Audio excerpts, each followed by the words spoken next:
like to introduce you to the iPod.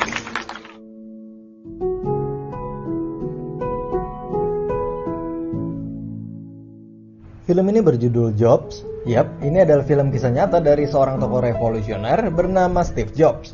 Mungkin banyak dari kita yang seumur hidup cuman pakai Android aja dan belum pernah beli iPhone sama sekali.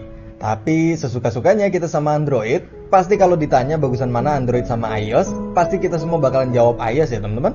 Bisa dibilang pakai iPhone yang RAM-nya cuma 2 GB aja, lancarnya sama kayak Android RAM 4 GB ya guys. Hal-hal kecil kayak gitu aja kadang ngebuat saya mikir kok bisa beda banget. Dan sewaktu saya habis nonton film Jobs ini, barulah saya tahu bahwa ada sesuatu yang spesial di dalam Apple. Oke, langsung aja kita mulai filmnya.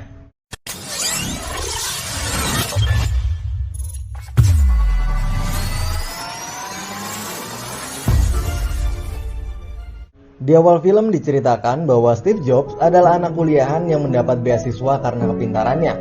Dia bisa dibilang cukup terkenal di mata para dosen karena kejeniusannya. Tapi sayangnya, Steve Jobs ini adalah anak yang suka banget kebebasan dan gak mau diatur nih guys. Dia jarang banget mandi, tidur di mana aja, kemana-mana nyeker, rambut berantakan, badannya yang bau, narkoba, seks bebas, pesta, dan lain sebagainya. Dan sampailah di saat dimana dia pergi sama temennya yang bernama Daniel ke India.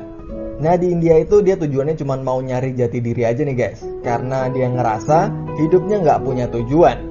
Dia selalu ngerasa kosong dan dia juga selalu nangis kalau inget dulu waktu dia bayi, dia dibuang sama orang tua kandungnya sendiri. Dan dia pun sekarang diasuh oleh orang tua angkatnya. Di India ini dia hanya ingin bertemu dengan seorang biksu buat nuntun dia nyari kedamaian. Si biksu itu pun bilang bahwa kesederhanaan akan melepaskan kita dari dunia yang rumit. Dan Steve pun terus-menerus memikirkan perkataan dari biksu itu. Singkat cerita, Steve pun pulang dan setelah pulang itu dia pun berhenti menggunakan narkoba, dia pun berhenti kuliah, lalu bekerja di sebuah perusahaan pembuat game. Nah di perusahaan itu Steve memegang sebuah project game nih teman-teman. Tapi teknisinya nggak bisa ngikutin apa yang Steve mau. Steve maunya game yang berwarna, tapi teknisinya kekeh sama hitam putih aja. Steve pun kesal karena nggak ada seorang pun yang ngerti apa maunya dia. Nggak ada yang paham sama kreativitas di otaknya si Steve.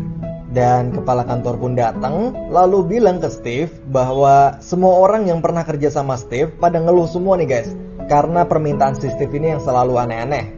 Akhirnya si Steve pun bilang ke kepala kantor itu bahwa dia mau sebuah project game baru, dan dia bakal ngerjain sendiri project itu, dan dia berjanji bakalan bikin sebuah game terbaik sepanjang sejarah yang pernah perusahaan itu buat. Akhirnya Steve pun menghubungi sahabatnya yang bernama Woz untuk membantunya membuat game itu. Dan setelah malam itu, akhirnya jadilah sebuah game bernama Breakout. Mungkin banyak dari kita yang gak sadar kalau dulu sempat mainin game ginian ya guys.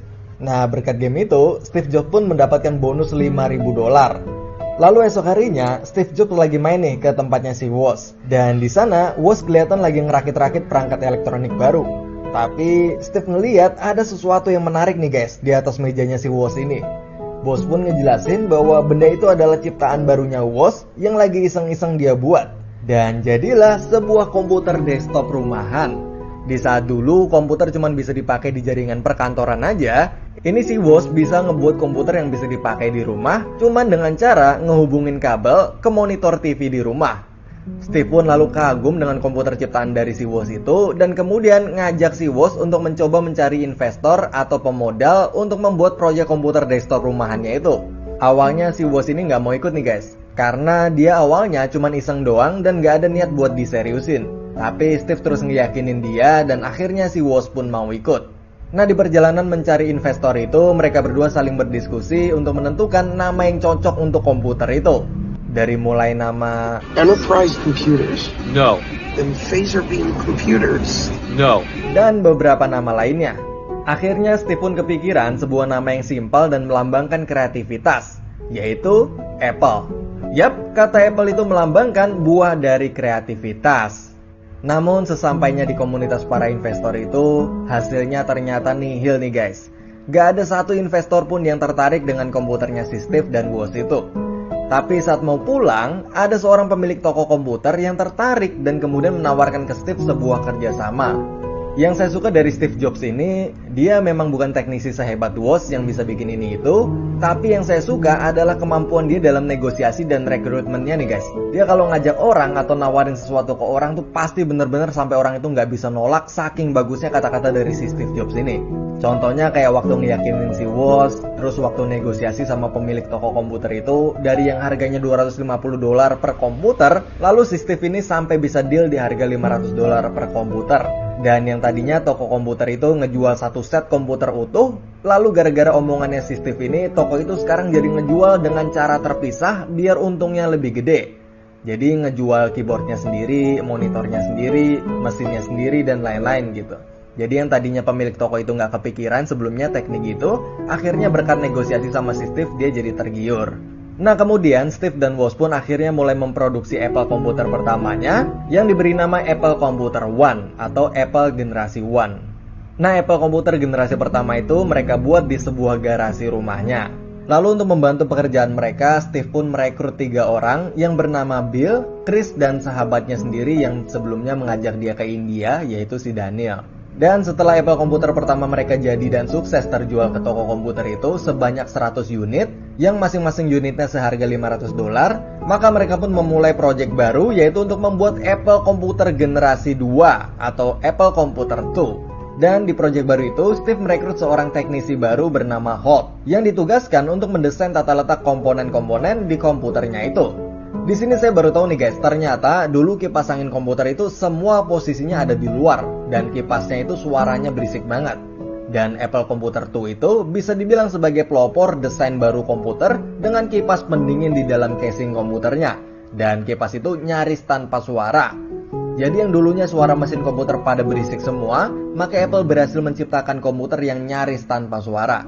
Nah setelah Apple Computer 2 itu jadi, maka Steve Jobs pun mulai menghubungi semua calon investor yang ada di listnya untuk mengembangkan Apple Computer 2-nya itu. Namun, semua panggilan telepon dari Steve ditolak nih guys. Tidak ada satu investor pun yang mau. Karena mungkin di waktu itu bisa dibilang bisnis komputer rumahan masih kurang populer dibandingkan dengan komputer perkantoran. Dan karena semua telepon dari Steve itu ditolak, dan saat Steve sedang stres itu pun, tiba-tiba datanglah seorang calon investor bernama Mike. Mike itu sampai repot-repot datang karena dapat kabar dari salah seorang relasinya bahwa ada sebuah komputer baru bernama Apple yang katanya akan digadang-gadang jadi komputer revolusioner.